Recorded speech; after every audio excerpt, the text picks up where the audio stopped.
أعوذ بالله من الشيطان الرجيم. بسم الله الرحمن الرحيم. وجاءوا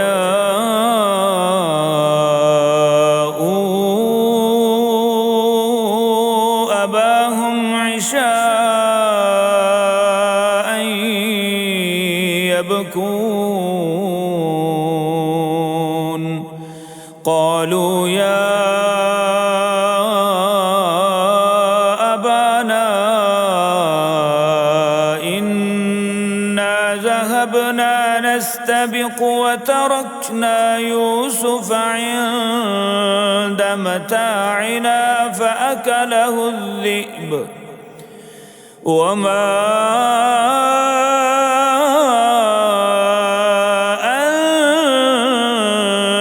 بمؤمن لنا ولو كنا صادقين.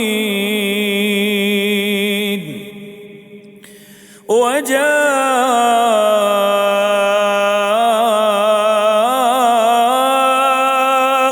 على قميصه بدم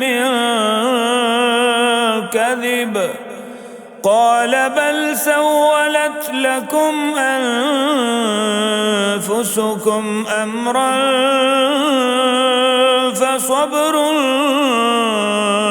جميل والله المستعان على ما تصفون.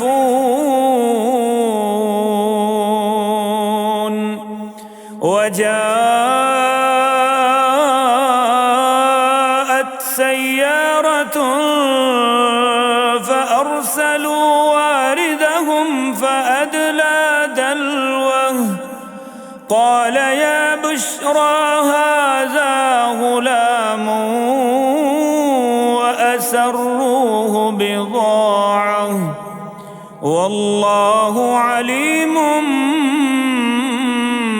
بما يعملون. وشروه بثمن بخس دراهم معدودة وكانوا فيه من الزاهدين.